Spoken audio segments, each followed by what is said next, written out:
তৎপরতা ইতিমধ্যেই শুরু হয়ে গিয়েছে। ওয়েসের বিরুদ্ধে চিঠি স্বরাষ্ট্রমন্ত্রী এবং স্পিকারকে। তারপর চিঠি দিলেন বিজেপি সাংসদ শোভা করণ্ডেলাজে। তিনি ইতিমধ্যেই চিঠি দিয়েছেন। জরুরি বৈঠক কেন্দ্রীয় স্বরাষ্ট্র মন্ত্রকে। ইতিমধ্যে একটি জরুরি বৈঠক হয়েছে তাঁর এই বক্তব্যকে কেন্দ্র করে। মূলত চিঠি যাওয়ার পর বৈঠকে কারা কারা ছিলেন? বৈঠকে ছিলেন অমিত শাহ, প্রহ্লাদ যোশী, ভূপেন্দ্র যাদবরা।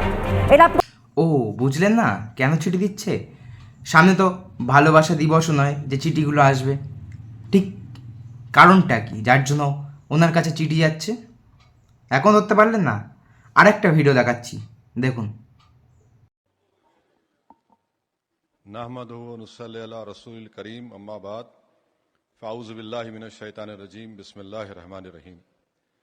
मैं असदुद्दीन ओवैसी, जिसे लोकसभा का रुकन मुंतखब किया गया है, अल्लाह के नाम से हल्फ उठाता हूँ कि मैं भारत की आइन पर जो कानून के मुजब तय पाया है एतक़ाद रखूँगा, उसका वफादार रहूँगा।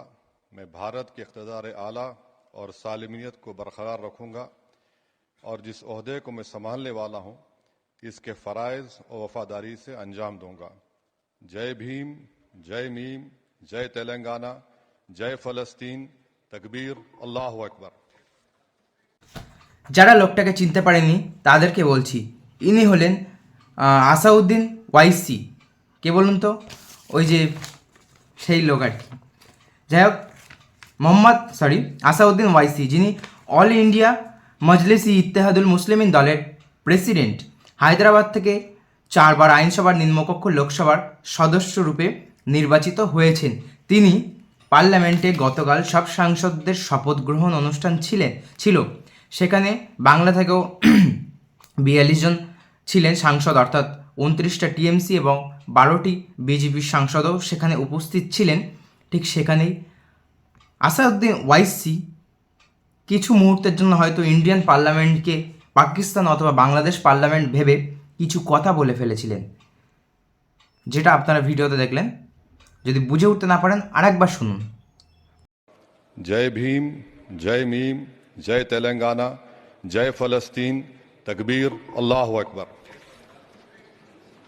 হ্যাঁ, একটা ইন্ডিয়ান পার্লামেন্টে জয় ফিলিস্তিন করে লাফাচ্ছে।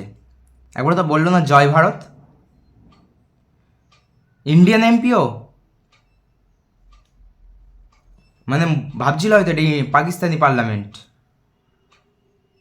ওসব না এখানে চলবে না। ওনার তো পোস্টে একটাও দেখলাম না কাশ্মীরে যে তীর্থযাত্রীদের হামলা হয়েছে সেখানে একটা কথা বলতে। কাশ্মীরে যখন তীর্থযাত্রীদের ওপর হামলা হয় তখন গাজালা করে না, পাকিস্তান যখন কাশ্মীরের জঙ্গি হামলা করে তখন গাজালা করে না। প্যালেস্টাইনের প্রতি খুব দরদ।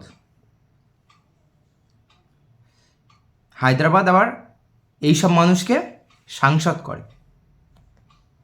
আরে পার্লামেন্টে জায়গাটা হয় কি করে বুঝতে পারছি না এটা।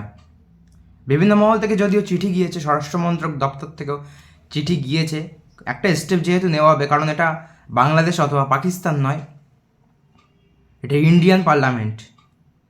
অন্তত একবার জয় ভারতও বলতে পারত, নাকি জয় প্যালেস্টাইন। ভাগ্যিস ভুল করে জয় পাকিস্তান জয় বাংলাদেশ বলে ফেলিনি। এটাই কালচার ওদের। সামান্য 200 কটা সিট পেয়েছে, ক্ষমতায় আসেনি। 200 কটাই ইন্ডিজোট ক্ষমতা পেয়েছে, তাই এই করে দিচ্ছে। যদি ক্ষমতায় আসতো না পাকিস্তান হয়ে যেত। আমার কথা মিলেনি, পাকিস্তান হয়ে যেত। আর নইলে বাংলাদেশ ঠিক হয়ে যেত, দেউলিয়া হতো, তখন হাত পা কামড়াতে হতো। এদেরকে মানে সাংসদ রূপে আনাটাই চরমতম ভুল। এদের হাতে ক্ষমতা তুলে দেওয়া তো দূরের কথা। আপনি ভাবুন, একটা দল ক্ষমতায় আসেনি, সে পার্লামেন্টে অন ক্যামেরায় জয় প্যালেস্টাইন করে যাচ্ছে। মানে কি ডাইরেক্ট টেররিস্টদের মানে সাপোর্ট করছে? যারা জানে না তাদেরকে বলে দিই, এই প্যালেস্টাইন কিন্তু আগে ইসরায়েলকে জঙ্গি হামলা করেছিল, যার বদলে ইসরায়েল পাল্টা অ্যাটাক করে প্যালেস্টাইনের ওপরে। প্রথমে কিন্তু ইসরায়েল অ্যাটাক করতে যায়নি। আবার এদের গাজায় জঙ্গি গোষ্ঠী থাকে, যাদেরকে দমন করার জন্য যুদ্ধ হয়, সেই জাস্টিস ফর গাজা থেকে স্ট্যাটাস মারে, কই একবারও তো দেখলাম না কাশ্মীর তীর্থযাত্রীর উপরে জাস্টিস চেয়েছে। কাশ্মীরে জঙ্গি হামলা হলে সেই আর্মিদের ওপর জাস্টিস চেয়েছে, একটা এয়ার স্ট্রাইক চেয়েছে। প্যালেস্টাইনের ওপর অত দরদ কিসের? সাংসদ তুমি, ইন্ডিয়ান সাংসদ, তাই না? এসব দেখে না কি বলবো, মাথা গরম হয়ে যায়। হ্যাঁ, সাংসদ নিয়ে আরও একটা কথা আছে। গতকাল যখন শপথ গ্রহণ অনুষ্ঠান হচ্ছিল তখন একটি কাণ্ড ঘটে গেছে। কি কাণ্ড? সেখানে পার্লামেন্টে স্পিকার নির্বাচন নিয়ে একটা ঘটনা ঘটে গেছে। এখন কংগ্রেস কাউকে না জানিয়ে বলতে হয়তো তৃণমূলদের সাংসদদের জানানো হয়নি, সেই সাংসদের না জানে কে সুর নামের একজনের নাম প্রস্তাব করে দিয়েছে কংগ্রেস স্পিকার পদের জন্য। ঠিক সেই কারণেই এখন আমাদের মুখ্যমন্ত্রীর খুব রাগ, কারণ এনডি একসাথে জোট কেন তার সাথে আলোচনা করা হলো না, তাই ক্ষোভ মাননীয় অভিষেক ব্যানার্জির। এমন নাকি শুনলাম যে 29টা সাংসদ গেটের বাইরে দাঁড়িয়েছিলেন, রাহুল গান্ধীর জন্য ওয়েট করছিলেন যে কখন আসবে, বা আসলে হয়তো একটু হাত টাত মেলাবে, আলোচনা করবে। তিনি নাকি ড্যাং ড্যাং করে উপরে চলে গেলেন। হ্যাঁ, এটা হওয়াই স্বাভাবিক, কোলে করে রাজনীতিতে আসলে এরকমই হয়। যাই হোক, তো এই ঘটনাটা, এই কাণ্ডটা ঘটে গিয়েছে।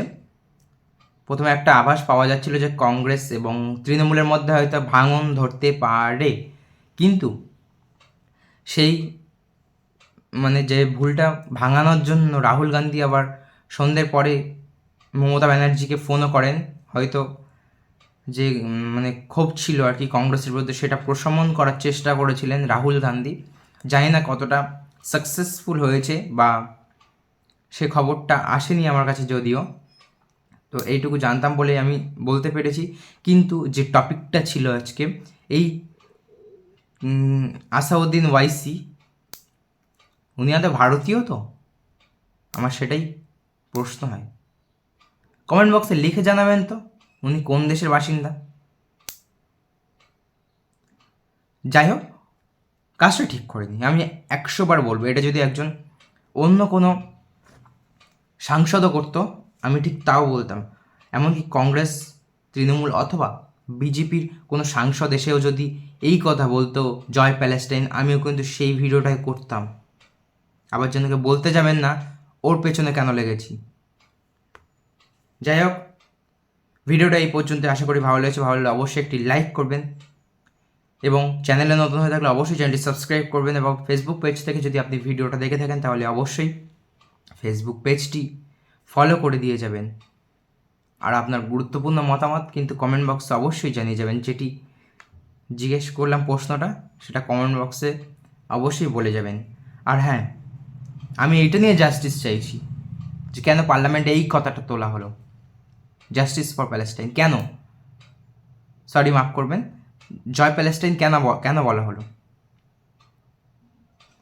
এখানে ভারতের কিছু হলে তাদের যায় আসে না, প্যালেস্টাইনের সমস্যা হলে তার গা জ্বলে যায়, গাজা অ্যাটাক হলে তার গা জ্বলে যায়, আজারবাইজান অ্যাটাক হলে তার গা জ্বলে যায়, কাশ্মীরে জঙ্গি হামলা হলে আমার খুব ভালো লেগেছে বাবা, আমি কিছু বলবো না। এই মনোবৃত্তি নিয়ে না রাজনীতি করা যায় না। তুমি সেকুলার। যাই হোক, আজকের মতো বিদায় নিচ্ছি। দেখা হচ্ছে পরের একটি নতুন কোনো টপিক নিয়ে।